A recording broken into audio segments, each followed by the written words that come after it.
In this video, I'm going to be telling you why you should not quit your job and go into real estate full time. And I know that some of you watching this are probably like, why would a realtor be telling me not to quit my job and get into real estate if I want to sell real estate?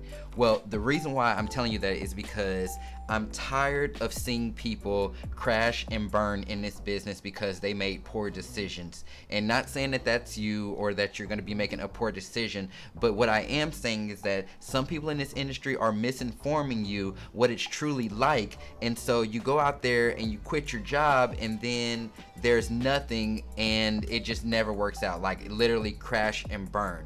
Agents are being led wrong.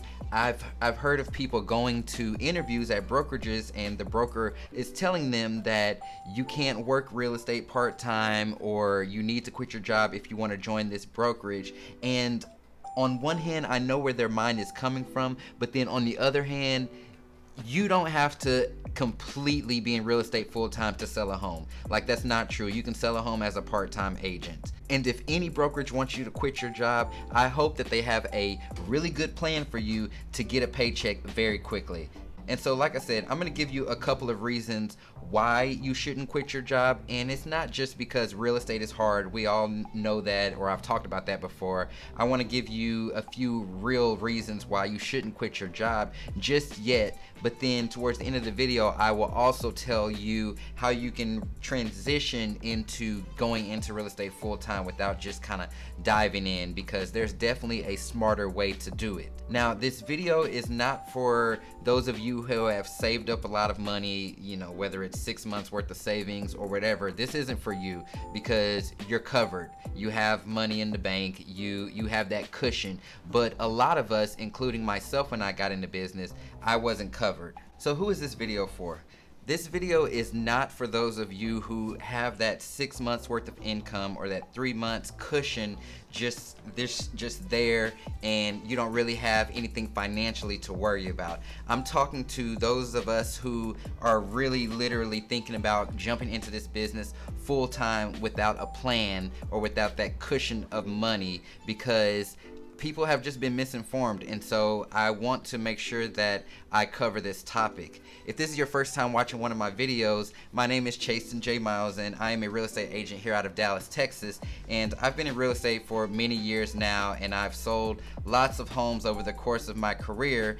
And what I like to do on my YouTube channel is just kind of share my knowledge and give you tips and tools and all that kind of stuff to maybe help you along your real estate journey. And so if this is your first time here, go ahead and please click the subscribe button, because I would love to have you a part of my YouTube community here. I have an announcement, and I want to tell y'all in just a second, but I really want to go ahead and get into this topic. And so let's go ahead and get into why you should not quit your job to do real estate full time.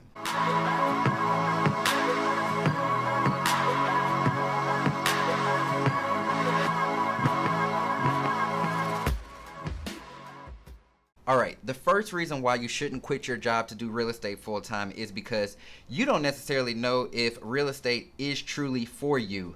I know a lot of us see the career and see the industry from the outside, but you don't really know if you're going to like it once you get into it, because really you see a lot of the fancy cool stuff, but you don't see a lot of the stuff that goes on behind the scenes. And that's why I try to be so transparent with my videos and really give you the reality of what the real estate industry is like. Because honestly, before I got into it, I didn't think that I would even be doing half the things that I'm doing now. Funny story. And this just really goes to show you how what's not for you isn't for you. Back in college, I needed a job very badly, and my roommate had just got a job at Dick's Sporting Goods. And so he was like, you need to go up there, they are hiring, and yeah, they're like hiring on the spot. So I went up there a couple of days later, filled out an application, and yeah, they called me in for an interview. I aced the interview. Well, I wouldn't even say that I aced it. I think that they were just needing people to work there, and they offered me a job. Well, I went in, did the little training program for maybe, I want to say it was a few days, and then it was time for me to actually go out onto the floor and work my full first shift. And I worked that shift from when I had to work it, clock in to clock out. And that next day, I showed up to work. Well, I showed up to the parking lot, And I called them from the phone and told them that I wasn't coming in. And the lady was like, well, are you sick or what's going on? And I was just like, no, it's just not going to work. And that was my first experience of something that really wasn't for me. Like that, yeah, it was money. I was going to get a paycheck and it was probably going to be an easy job, but it just wasn't for me. And so you don't really know if this career is for you until you actually get into it and start working in it. And then if you really decide that it is for you, yeah, then it's more appropriate to quit your job. But don't quit your job ahead of time without even experiencing a day as a real estate agent. Think about the reason why you got a job initially. You got a job because you needed money.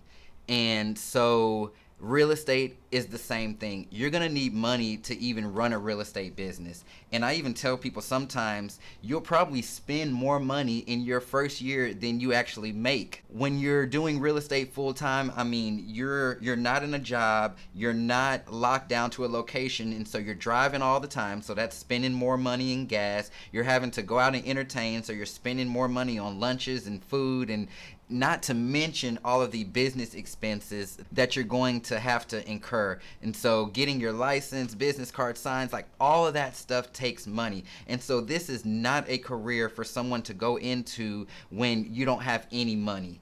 I mean, if you have a job and you have money coming in, then yeah, you can pay for the licenses, you can pay for the classes, you can pay for the materials, you can pay for the entertaining, all that stuff. But if you don't have any money, you're not going to make it, even in the industry. So don't quit your job if you don't have any money.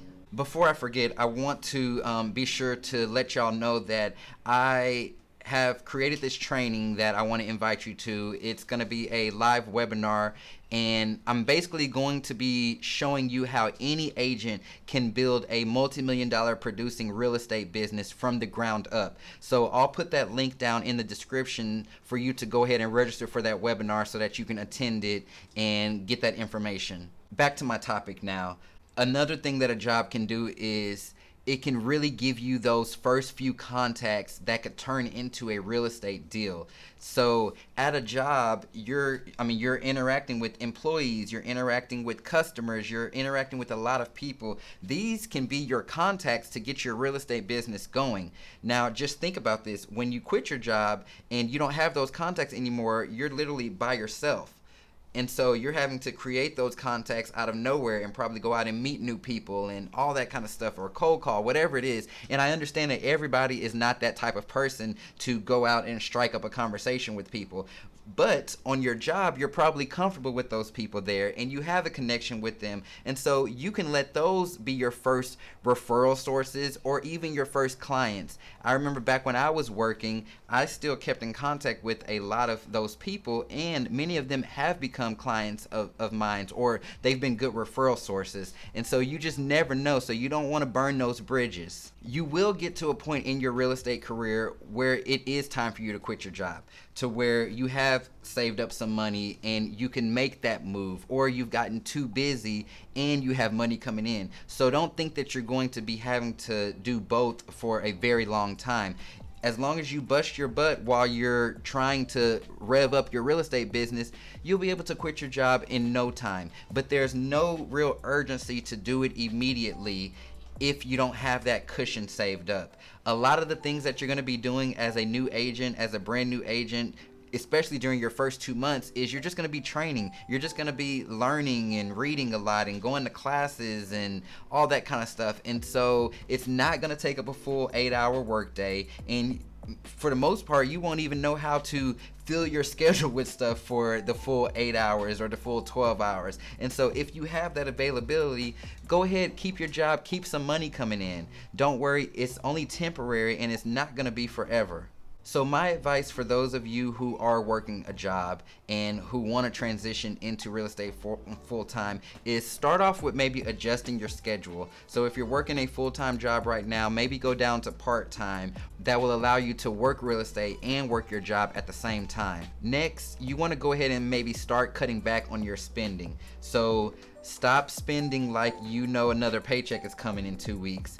Get out of that mentality, because once you do go into real estate full time, you can't think like that at all. So you might as well just practice now. So just cutting your spending back to where you're not spending so much so often can really help you start to save up that money. And lastly, speaking of saving up, start to build that cushion. You know, I recommend maybe 3 to 6 months worth of savings there to carry you over if you don't have a closing, or if the market is slow, or your business is slow, whatever the reason may be. You starting to save up money now can really help you out. Plus, I mean, if you're doing this alongside being a real estate agent, you're going to start to really see the things that you have to pay for as an agent, and you can kind of be prepared for that. And so I hope this information has been helpful to you. Please give me a thumbs up if you thought that this content was helpful, and I would love to keep this conversation going down in the comments. So leave me a comment below and let me know if you're currently working full-time in real estate, or if you're working part-time. I kind of want to see where everybody is. And as always, please subscribe to my channel if you haven't already. I release content like this all the time, and I would love to have you a part of my real estate community. So until next time, I'm Chasen J Miles, and I will talk to you soon.